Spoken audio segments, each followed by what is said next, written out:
गोरखपुर के ही इतने कैस्ट परिवार है, उसमें अग्रणी नाम उनका आता है। और वो अपने परिवार को ऐसा सुसंस्कृत बनाए कि चारों भाई, चारों पुत्र अपने अपने स्थान पर कीर्तिमान पैदा किए। और उनके साथ मेरा संबंध ऐसा बना जैसे एक भाईचारा का। उनसे मेरा परिचय जब हुआ तभी से मैं बहुत प्रभावित हुआ। और मैं ये जानता था कि मैं किसी बहुत बड़े आदमी के यहाँ जा रहा हूँ, लेकिन जब व्यवहार में आने पर पता चला कि ये तो बहुत ही सामान्य व्यक्ति होते हुए भी महान है। और इस महानता के लिए ही मैं उनके नतमस्तक रहता था। और आज तक मेरे साथ जो वो इस राजा दशरथ के समान श्री सिजेंद्र नारायण श्रीवास्तव के अवसर पर, जन्मदिन के अवसर पर यह संदेश प्रेषित किया अति हर्ष हो रहा है।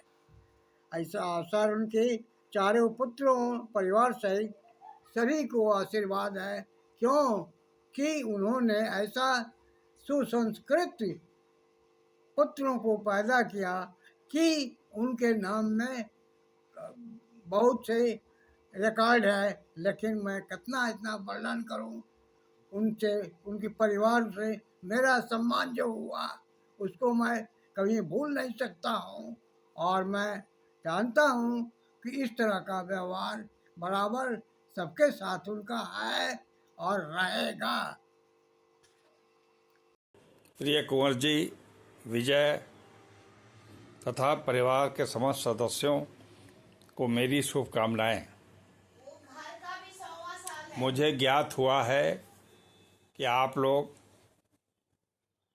अपने पूज्य पिताजी की तथा अपने भवन की 100वीं वर्षगांठ के उपलक्ष्य में एक भव्य आयोजन का उत्सव का आयोजन किया है।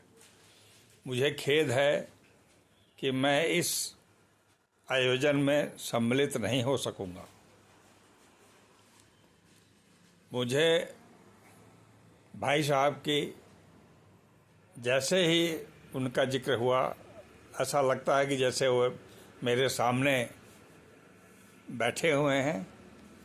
उनका मेरे प्रति बहुत ही स्नेहिल बर्ताव रहा है। और मेरी जब भी उनसे मुलाकात हुई तो उन्होंने बहुत ही अपनत्व का परिचय दिया है। मैं एक बार फिर पूरे परिवार को इन आयोजनों के लिए शुभकामनाएं देता हूं। धन्यवाद। पूज्य मामा जी के 100वें जन्मदिन पर आप सभी के साथ मैं भी और अपने परिवार की तरफ से उनको श्रद्धांजलि अर्पित करता हूँ। मेरे जीवन में जितने भी बुजुर्ग आए, उनमें मामा जी की तरह मैंने और किसी को नहीं देखा। इतना सौम्य, इतना सरल हृदय, इतने शांत स्वभाव और इतने शालीन व्यक्तित्व का आदमी मैंने नहीं देखा। वो अपने से बड़ों को तो आदर सूचक शब्द प्रयोग करते ही थे, बच्चों को भी आप कहते थे। मेरे नाम के आगे हमेशा उन्होंने बाबू लगाया, जबकि मैं उनसे 20 साल छोटा था। तो उस तरह का बुजुर्ग घर में होना आप सभी के लिए बहुत सौभाग्य की बात है। और उनके संस्कार ही आज आप सबको इकट्ठा करके यहाँ पे ये आयोजन, उनके संस्कार ही के कारण आप सब आज यहाँ एकत्रित हुए हैं और उनका 100वां जन्मदिन मना रहे हैं।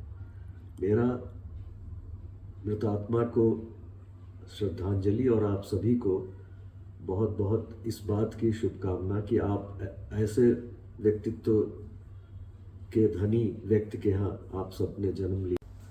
मेरी आप सबको शुभकामना कि आप मामा जी के गुणों को आत्मसात करें और उनके बताए हुए रास्ते पर चलें। एक बार फिर आप सबको मामा जी के 100वें जन्मदिन पर बहुत बहुत शुभकामना। मुझे जानकर अत्यंत हर्ष है कि मेरे प्रिय साड़ू भाई श्री हरिनंदन श्रीवास्तव जी उर्फ जिन्हें हम लोग स्नेह से विजय जी कहते हैं, उनके पूज्य पिताजी के अवतरण के 100 वर्ष पूरे हो रहे हैं। और इस अवसर पर सरस्वती भवन जो एक महत्वपूर्ण स्थान गोरखपुर में रखता है और जिसकी एक लंबे समय से एक अच्छी पहचान है, एक सामाजिक प्रतिष्ठान के रूप में भी, एक ऐसे परिवार के रूप में भी जिसकी पूरे गोरखपुर क्षेत्र में अत्यधिक मान्यता है, सम्मानपूर्ण इस दृष्टि से जिसको देखा जाता है, उस सरस्वती भवन के भी 100 वर्ष पूरे हो रहे हैं। यह एक अद्वितीय अवसर है। इस अवसर पर मैं देवलोकवासी श्री जितेंद्र नारायण श्रीवास्तव जी को भावभीनी श्रद्धांजलि अर्पित करता हूँ, उनके प्रति सम्मान व्यक्त करता हूँ।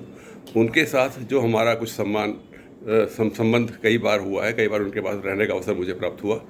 मुझे ये कहते हुए गर्व हो रहा है कि वो एक अत्यंत स्नेही, ज्ञानवान, वो बहुत ही विनम्र व्यक्ति थे और उनके जीवन से हम लोगों ने बहुत कुछ सीखा है। परिवार को एक सूत्र में बांध कर रखना और किस किस प्रकार से लोगों के साथ व्यवहार करना, परिवार में विशेष रूप से, ये सब चीज़ें उनकी अनुकरणीय रही हैं, जिसे हम लोगों ने अपने जीवन में उतारने का प्रयास किया है और हमें करना चाहिए। जो नहीं कर पा रहे हैं वो भी हमें करना चाहिए।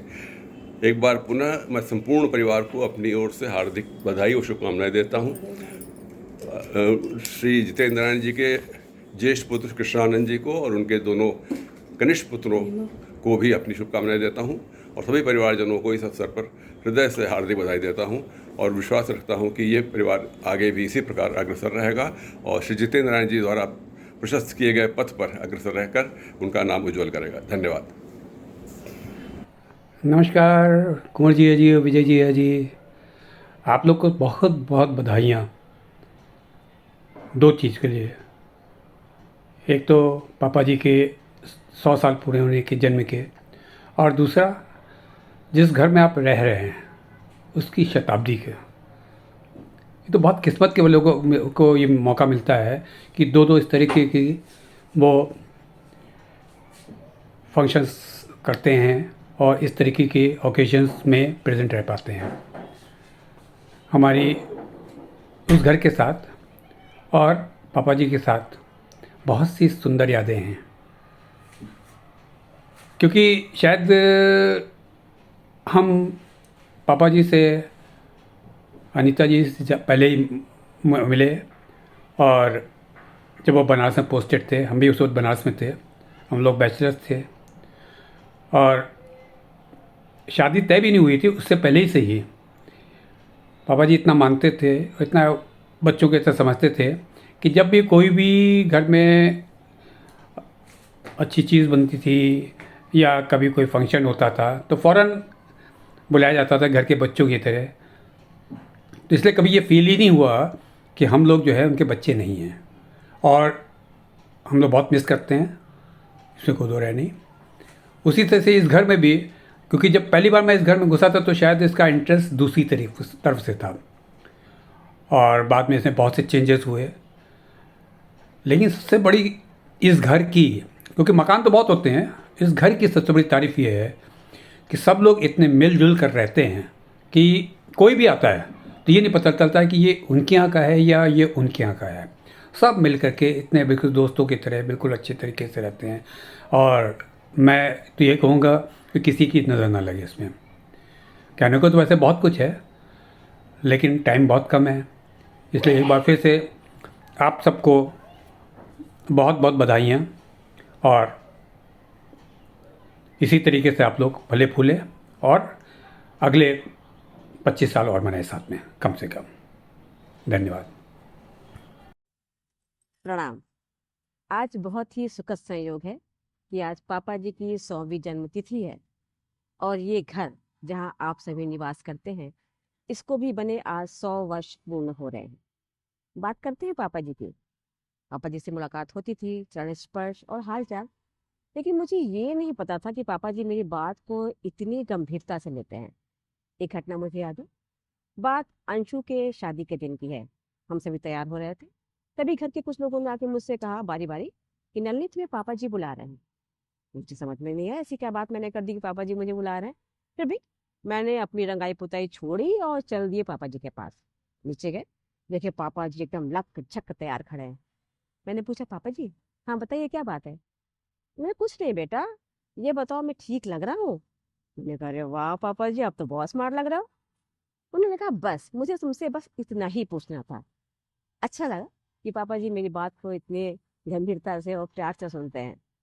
पापा जी, आप जहाँ कहीं भी हो, आपको मेरा सादर चरण स्पर्श। और मम्मी भी या अम्मा जी जहाँ कहीं भी अगर आपके आसपास हो, तो उन्हें भी मेरा सादर चरण स्पर्श। आप दोनों अपना आशीर्वाद अपने इस परिवार पे बनाए रखिए। और हाँ, थोड़ा सही मेरे ऊपर भी प्रणाम। नमस्कार, मैं शरद श्रीवास्तव अपने परिवार ज्योति और यश के साथ पूरे नंदन परिवार का हार्दिक अभिनंदन करता हूँ। आज हम सब लोग यहाँ पर इकट्ठे हुए हैं मेरे जीजा जी श्री अभयनंदन श्रीवास्तव के पिता श्री जितेंद्र नारायण श्रीवास्तव के जन्म शताब्दी को सेलिब्रेट कर रहे हैं, जो कि बहुत ही खुशी की बात है। साथ ही साथ आज इस सरस्वती सदन के भी 100 वर्ष पूरे हो रहे हैं, जो एक बहुत ही उल्लास की बात है। मैं हमेशा उनको पापा जी कहकर संबोधित किया करता था। वो बहुत ही विनम्र शख्सियत थे, जो कि पूरे परिवार को एक सूत्र में बांध कर रखा करते थे। उनकी श्रद्धांजलि के रूप में हमने कुछ शब्दों को कविता के रूप में पिरोया है, जो आपके सामने प्रस्तुत कर रहा हूं। पापा जी के जन्म शताब्दी का अमन, शत शत नमन, शत शत नमन। उनकी सादगी, उनका लगन, शत शत नमन, शत शत नमन। मृदुभाषी व्यक्तित्व, व्यावहारिक लगन, शत शत नमन, शत शत नमन। आपका हम पर बना रहे आशीर्वादी नयन, शत शत नमन, शत शत नमन। पापा जी के जन्म शताब्दी का अमन, शत शत नमन, शत शत नमन। धन्यवाद।